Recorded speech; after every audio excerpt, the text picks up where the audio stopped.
with that, all that is left is to put the motion before the House. So I move that this House would go vegan. Members and guests, it's an honour to be speaking in this debate on this motion.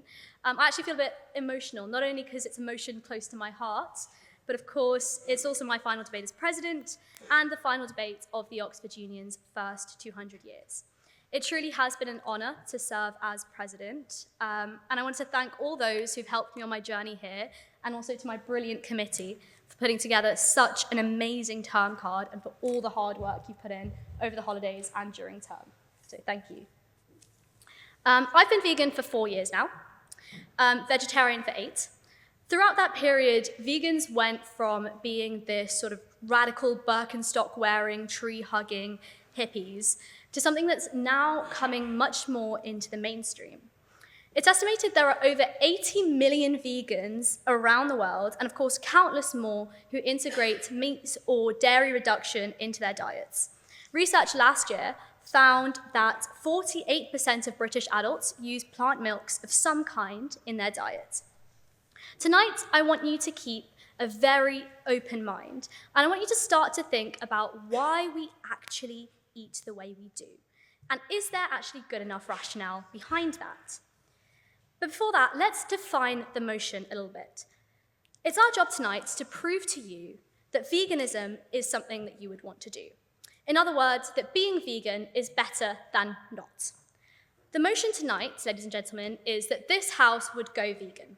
Not this House would be vegan or this House is vegan. Veganism isn't an overnight process. It's a journey. It's not something that I recommend you do cold turkey, excuse the pun. For me at least, it was a slow transition of having a few meat-free days and then very slowly cutting dairy out of my diet. If you are making those small steps, that really does count. And therefore, if you agree with the case for veganism, even if you're not quite at the implementation stage, you should still vote for the proposition tonight. The proposition, we will be making 3 main points. Firstly, the environmental case, which will be raised by Dr. Sailesh Rao. And secondly, the health case, which will be raised by Dr. Chidi. And thirdly, the ethical case, which will be made by Joey Carbstrong. I will begin by explaining some of the irrationalities behind the dairy and meat industry, and also addressing some of the common criticisms that come up against veganism. But before I get into my argument, it's my duty and indeed my pleasure to introduce side opposition. Speaking first, you'll hear from Hannah Edwards, third-year PPEist at Lincoln College, and of course, our esteemed president-elect. I'm tremendously proud to be handing over to Hannah as my successor. She's hardworking, she's dedicated, and I know that the union's going to be in good hands. And I'm not just saying that because I hope she invites me back for dinners and debates next term. I'm sure Hannah is hoping that the results tonight go better for her than her last time speaking in the chamber, where she argued that it's better to be feared than loved. Hannah lost the debates, but she did win the election because everyone was too scared to run against her.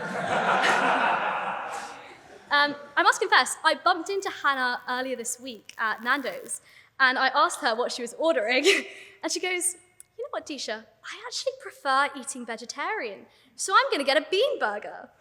So members and guests, I fear that Hannah herself may be on her way to veganism, it seems. Next, you'll be hearing from Dr. David Rose, who's wearing a fabulous pink suit, I must say. He runs the Change in Agriculture Research Group, set up to help farmers and farming stakeholders through the challenges of change. He's also a Fulbright professor at Cornell University. Now, members and guests, I must warn you, you might need to take Dr. Rose's arguments with a pinch of salt, given that he did his undergrad, MPhil, and DPhil at Cambridge.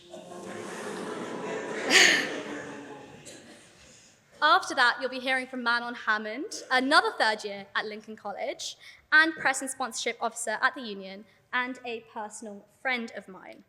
Manon is Welsh, and as her friends tease her about constantly, sheep outnumber humans in Wales by 3-1.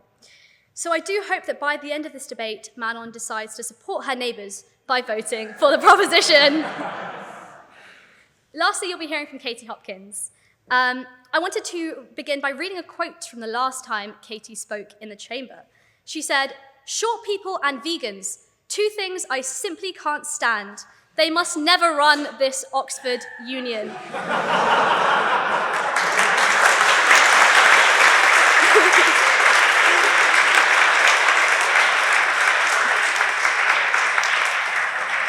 That was a fantastic soundbite for my presidential term, so thank you.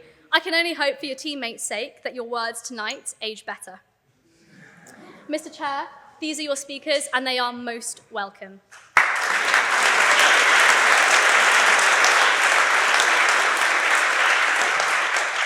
So let's start by looking a bit at the dairy industry. How many of you were told as a child that you needed to drink milk to grow up big and strong? Most of us, right? But crucially, cow's milk, not milk from dogs, lions, or perhaps an ancestor closer to us like monkeys. Cows. It's really strange. There is no animal that drinks milk past infancy. Babies drink milk from their mothers until they're toddlers. And for some reason after that, society tells us that we need to move to cow's milk, which is meant for a baby cow. Now, when does a cow start producing milk? After it's pregnant. I say that because for some reason, people seem to think that cows just magically keep producing milk. They don't. Now, of course, farms aren't leaving a cow and a bull in a room together with some candles and music. No, they are artificially inseminating cows so that we can produce the billions of litres of milk that the industry needs. Now, after the cow gives birth, what happens next? If they're male, they are separated, taken, usually killed straight away because they don't have much of a use for the industry. And if they're female, the calf will grow up to suffer the same fate as its mother. Now, of course, there are obvious ethical issues here, and I'm aware that not everyone is convinced by the case that on a moral level, this is simply wrong.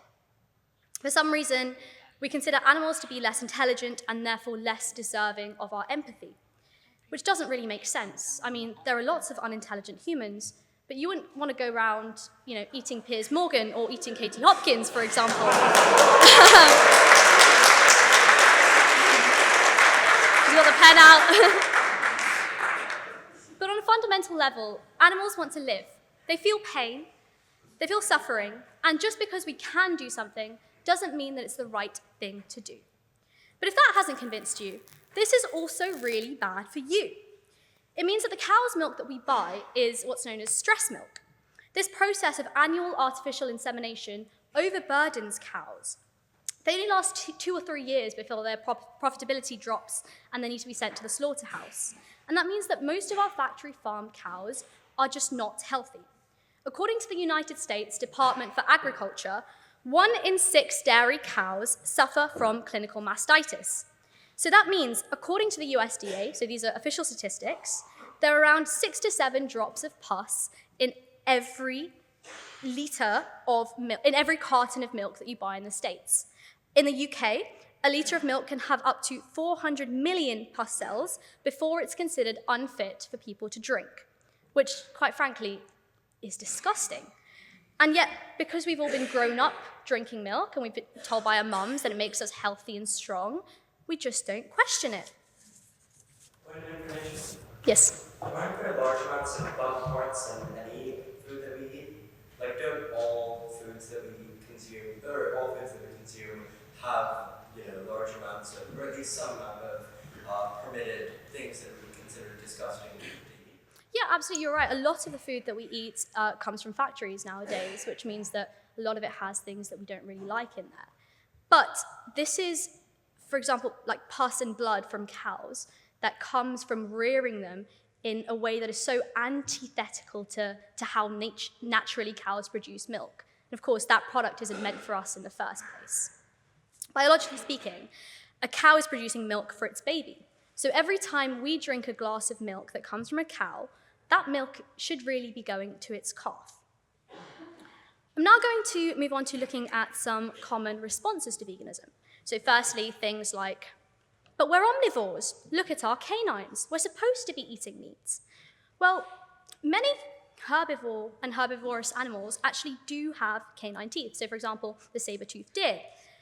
Many scientists argue that our bodies are more closely aligned with herbivorous animals. So, for example, our intestines are 3 times longer than omnivores, our jaws grind from side to side, just like herbivorous animals, and the hydrochloric acid in our stomach is weaker than that of omnivores.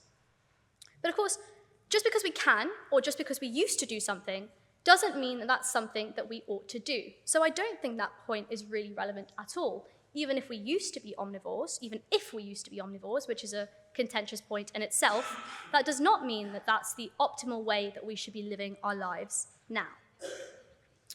And then, of course, the classic, but if you were on a desert island and you had no access to anything, would you then eat meat?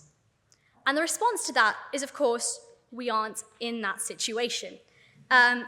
Being vegan rests upon the idea that we don't need to eat meat and dairy, so why would you? If being plant-based is not only healthier, better for the environment, and also we just don't need it, then why are we still doing it? I want to end by saying that in the absence of necessity, there is also the absence of justification. In our world today, we do not need to eat meat or dairy.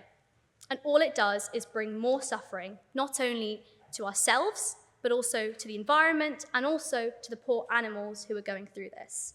So therefore, I urge you to vote for the proposition tonight.